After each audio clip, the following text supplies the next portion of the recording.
This is Dan McGuire here. In this session, we'll look at question number 153 in my book, 200 Questions About the Bible and the Qur'an. The question is this: is a temporary or short-term marriage allowable? No in the Bible, but yes in the Qur'an. In the Arabic, a short-term marriage is called Mut'ah, or Mut'ah nikah.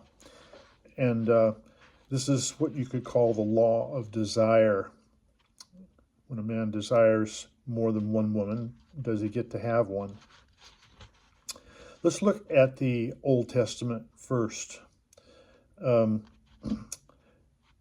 read Deuteronomy chapter 24, verses 1 to 4. Deuteronomy chapter 24, 1 to 4.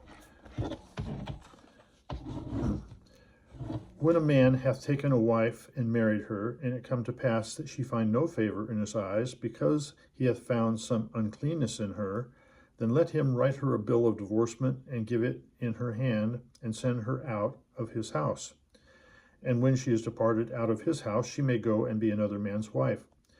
And if the latter husband hate her, and write her a bill of divorcement, and give it in her hand, and sendeth her out of his house, or if the latter husband die, who took her to be his wife, her former husband, who sent her away, may not take her again to be his wife after that she is defiled, for that is abomination before the Lord.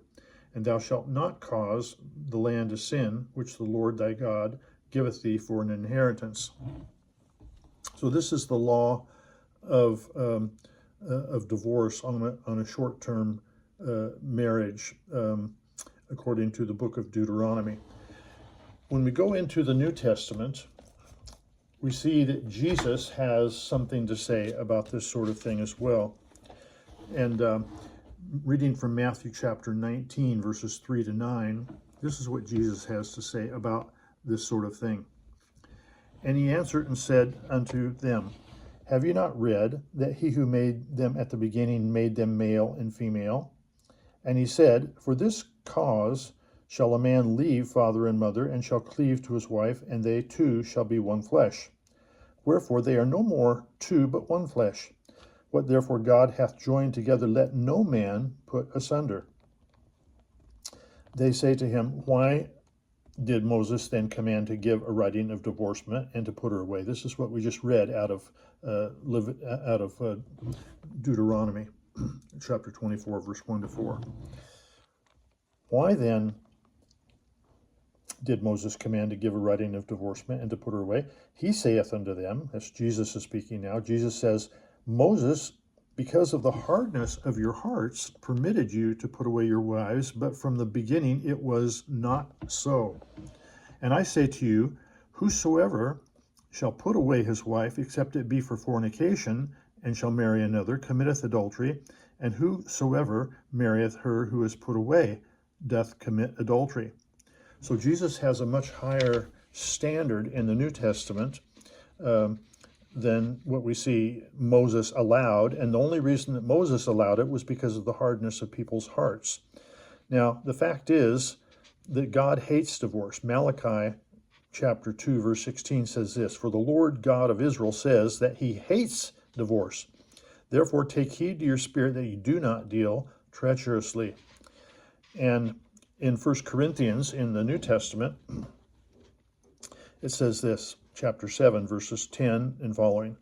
Now, to the married I command, yet not I, but the Lord. The wife is not to depart from her husband. A husband is not to divorce his wife. And a woman who has a husband who does not believe, if he is willing to live with her, let her not divorce him. So we see that the New Testament standard for marriage and divorce is very strict. You're not supposed to get divorced unless it happens to be that the other person has committed fornication. If they've been unfaithful, committed adultery. Now, in the Qur'an, it's a totally different situation. In the Qur'an, you have what they call a temporary marriage, and this is what Baqarah 2, 229 to 232 says. Divorce may be pronounced twice, and then a woman must be retained in honor or allowed to go with kindness. If a man divorces his wife for the third time, then she is not lawful to him until she has married another man. Then, if another husband divorces her, it is no sin on both of them that they reunite, provided they feel that they can keep the limits ordained by Allah. When you divorce women and they reach the end of their waiting periods, do not prevent them from remarrying their husbands if it is agreed between them in kindness. Again, in Nisa 4:24, lawful to you are all beyond those mentioned, so that you seek them with your wealth in honest wedlock, not in fornication, and those of whom you seek content by marrying them, give to them their portions as a duty, and there is no sin for you in what you do by mutual agreement after the duty has been done. Another one, Maide 5:87, O you who believe, forbid not the good things which Allah has made lawful for you. So it's what it's talking about is you can get married, you can get divorced, and God's made this lawful for you. Azab 33:28 and 49. O Prophet, this is talking about Muhammad, say unto your wives, if you desire the world's life and its adornment, come, I will content you and I will release you with a fair release. It's talking about allowing him to get divorced from his wives. O you who believe, if you marry believing women and divorce them before you have touched them, then there is no period that you should reckon, but content them and release them handsomely. And another verse in Talaq 65:1, O Prophet, if you, the believers, divorce your wives, divorce them at the end of their waiting period. So what we see in Islam is that there's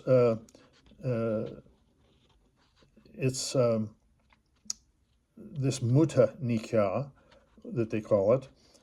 This is allowing people to get married for a temporary time and then get divorced easily.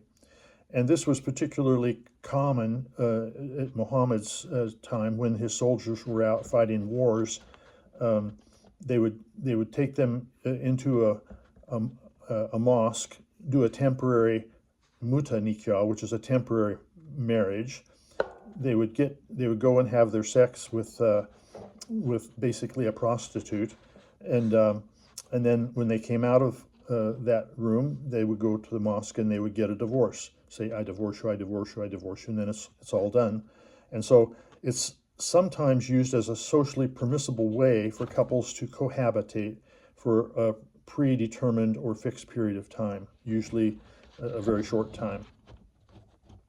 Now, within Islam, particularly among the Shiites in Iran and Tajikistan and some university students in the United Kingdom, this sort of Mut'ah nikah, where they shack up and then they get a divorce, this is very common among the Shiites in particular in Iran and Tajikistan. However, the Sunni scholars reject this sort of temporary marriage, and it's basically what it is. It's prostitution in the name of religion. Is what it is. It's running a whorehouse in the name of religion, and so the Sunni scholars have rejected this kind of practice. However, among the Shiites, and particularly in Iran and Tajikistan, and like I said, in the UK and the university campuses among the Muslim groups, this sort of thing is practiced. So here's the question. Is a temporary or short-term marriage allowable? No in the Bible, but yes in the Qur'an.